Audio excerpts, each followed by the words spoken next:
नमस्कार। Super India news TV में आपका स्वागत है। मैं हूं राजेश आर्य।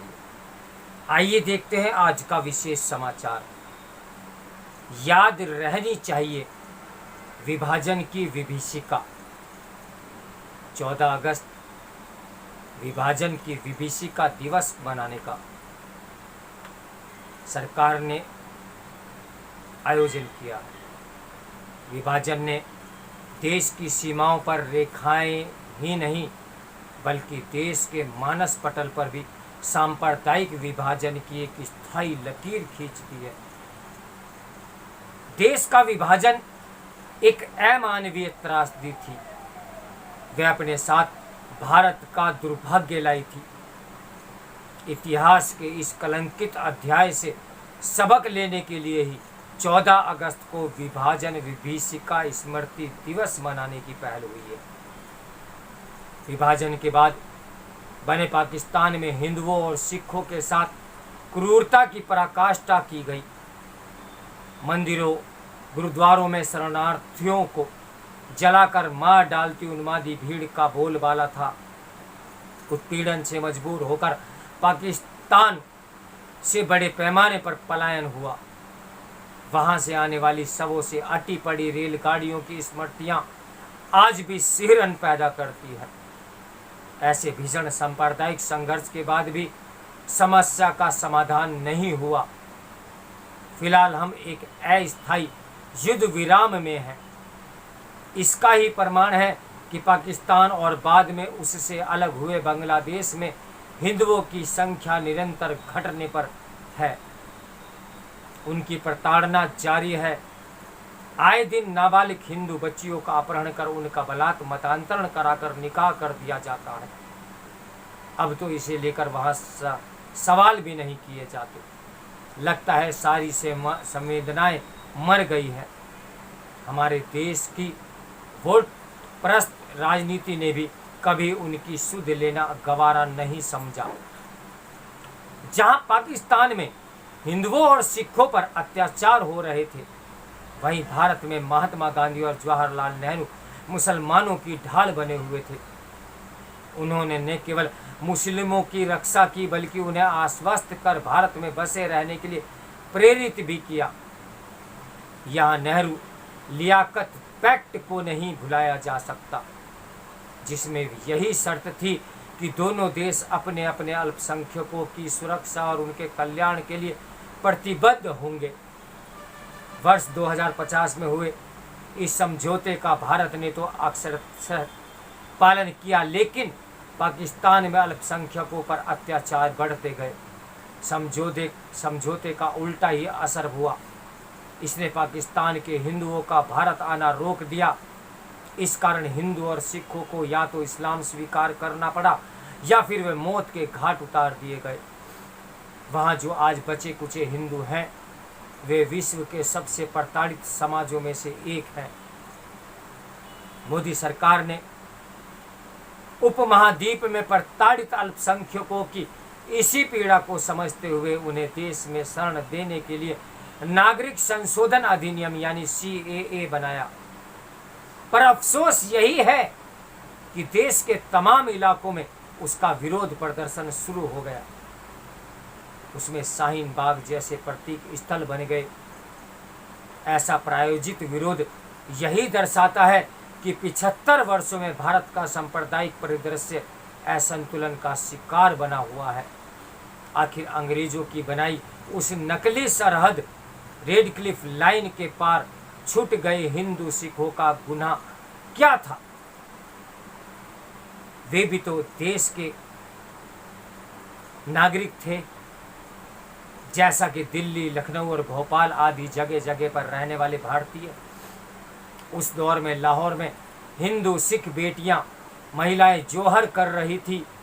लोग अपने हाथों से अपनी बेटियों को कत्ल करने पर मजबूर थे। वही दिल्ली में जश्न आज़ादी की तैयारी हो रही थी। नेहरू नियति से साक्षात्कार वाले अपने मशहूर भाषण को अंतिम रूप देने में जुटे थे।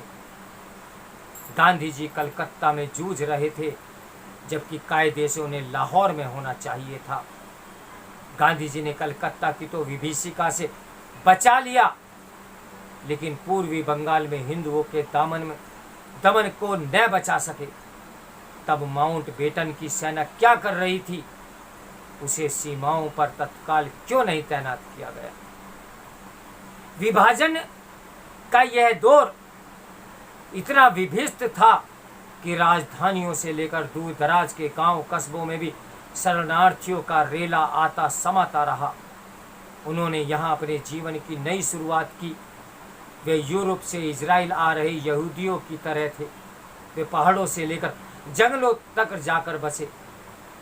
तराई से जंगलों में उन्होंने खेत बनाए, सड़कों के किनारे ठेलों गुमटियों में कारोबार जमाया। फिनिक्स पक्षी की तरह राख से जिंदा होकर फिर उठ खड़े हुए। कांग्रेस की सरकार ने उस समय उन्हें बोझ समझा था।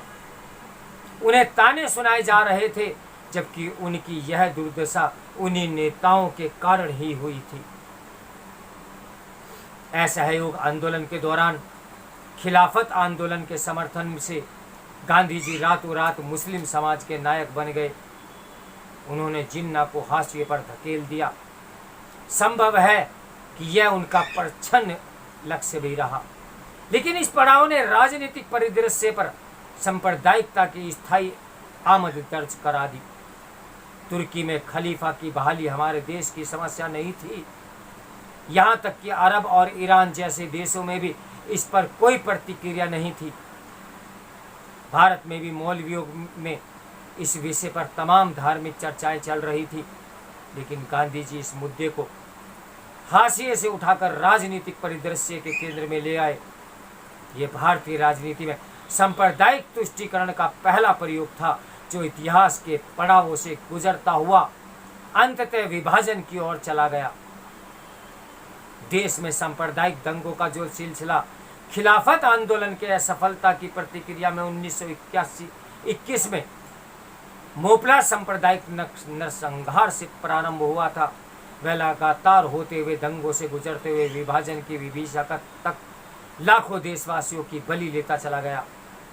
अहिंसक आंदोलनों की उर्वर भूमि ने दंगाइयों का काम और आसान बना दिया था। भारत विभाजन के बाद भी वोट बैंक की राजनीति सांप्रदायिकता के माहौल को जिंदा बनाए रखा। दुर्भाग्य है कि इस सांप्रदायिक जिन्न का स्थायी समाधान करना हमारी राजनीति का लक्ष्य नहीं था।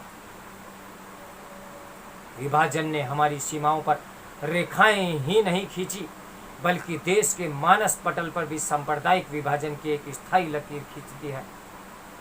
गोरखा रेजिमेंट के कैप्टन एटकिस ने देश दंगों में लाहौर शहर की स्थिति का चित्रण किया है। वहाँ इतनी हत्याएं हुई कि लाहौर का गटर खून से लाल हो गया था। कोई हिंदू सिख घर नहीं था, कोई ऐसा घर नहीं था जो जल ना रहा हो। नदी नहरों में हिंदू सिखों की लाशें तैर रही थी। इस विभीषिका ने बेहिसाब भारतीयों की बलि ले ली थी। वही आज़ादी के बाद वोट बैंक की शक्ल में हमने अपने यहाँ सांप्रदायिक ब्लैकमेलिंग को स्थायी आवेदन दे दिया। यह हमारी मुख्य समस्या बनी हुई है। फिर भी सीएए जैसी उम्मीद की किरण भी दिखी है। इस कानूनी पहल ने सीमा पार से उन प्रताड़ित हिंदू सिखों को ढाढ़स बंधाया है कि उनका मातृ देश उन्हें भूला नहीं, बल्कि उनके साथ खड़ा है। संभव है कि यह विभाजन की विभीषिका के घावों पर कुछ मरहम लगाए।